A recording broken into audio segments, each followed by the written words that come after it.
Beliau adalah Abu Abdillah Ahmad bin Muhammad bin Hanbal. Ketika beliau masih dalam kandungan, orang tua beliau pindah dari kota Marwa, tempat tinggal sang ayah, ke kota Baghdad.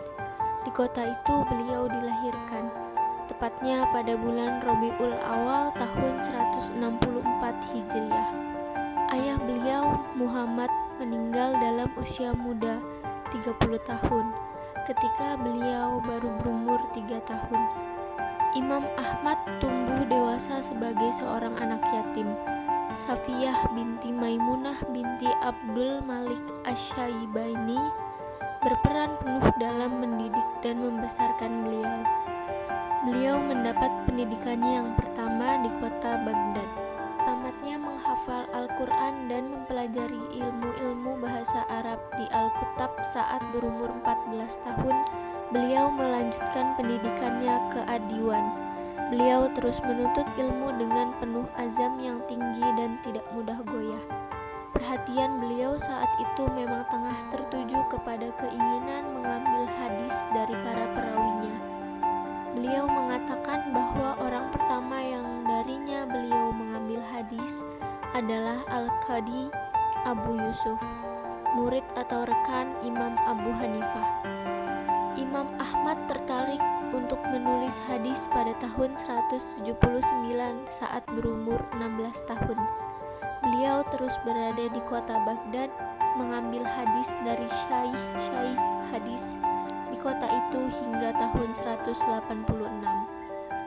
Beliau melakukan mulazamah kepada syaikhnya Hashim bin Bashir bin Abu Hazim Al-Wasiti hingga syaikhnya tersebut wafat tahun 183. Disebutkan oleh putra beliau bahwa beliau mengambil hadis dari Hashim sekitar 300.000 hadis lebih. Pada tahun 186 beliau mulai melakukan perjalanan ke Basrah, lalu ke negeri Hijaz, Yaman, dan selainnya. Tokoh yang paling menonjol dalam beliau temui dan mengambil ilmunya selama perjalanannya ke Hijaz dan selama tinggal di sana adalah Imam Syafi'i. Beliau banyak mengambil hadis dan faedah ilmu darinya.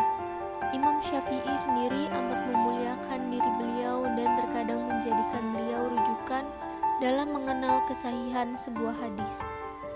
Ulama lain yang menjadi sumber beliau mengambil ilmu adalah Sufyan bin Unayyah, Ismail bin Ulayyah, Waqi bin Al-Jarrah, dan lainnya.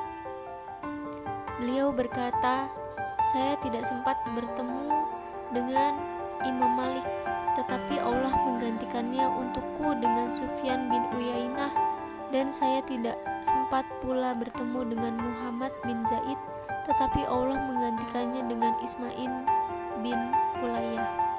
Demikianlah beliau amat menekuni pencatatan hadis, dan ketekunannya itu menyibukkannya dari hal-hal lain sampai-sampai dalam hal berumah tangga. Beliau baru menikah setelah berumur 40 tahun. Ada orang yang berkata kepada beliau, "Wahai Abu Abdillah, Anda telah mencapai semua ini. Anda telah menjadi imam kaum muslimin."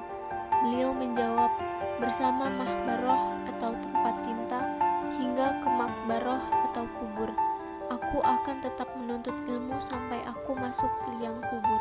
Beliau menyusun kitabnya yang terkenal Al-Musnad dalam jangka waktu sekitar 60 tahun, dan itu sudah dimulainya sejak tahun 180 saat pertama kali beliau mencari hadis. Imam Syafi'i pernah mengusulkan kepada Khalifah Harun ar-Rasyid pada hari-hari akhir hidup khalifah tersebut agar mengangkat Imam Ahmad menjadi qadhi di Yaman, tetapi Imam Ahmad menolaknya dan berkata kepada Imam Syafi'i, "Saya datang kepada Anda untuk mengambil ilmu dari Anda, tetapi Anda malah menyuruh saya menjadi qadhi untuk mereka." Setelah itu pada tahun 195 Imam Syafi'i mengusulkan hal yang sama kepada Khalifah Al-Amin, tetapi lagi-lagi Imam Ahmad menolaknya. Telah menjadi keniscayaan bahwa kehidupan seorang mukmin tidak akan lepas dari ujian dan cobaan. Terlebih lagi seorang alim yang berjalan di atas jejak para nabi dan rasul. dan Imam Ahmad termasuk di antaranya. Beliau mendapatkan cobaan dari 3 orang khalifah Bani Abbasiyah selama rentang waktu 16 tahun. Menjelang wafatnya, beliau jatuh sakit selama 9 hari. Mendengar sakitnya, orang-orang pun berdatangan ingin menjenguknya. Mereka berdesak-desakan di depan pintu rumahnya, sampai-sampai Sultan menempatkan orang untuk berjaga di depan pintu. Akhirnya pada permulaan hari Jumat tanggal 12 Rabiul Awal tahun 241, beliau menghadap kepada Robnya menjemput ajal yang telah ditentukan kepadanya. Demikian biografi Imam Ahmad.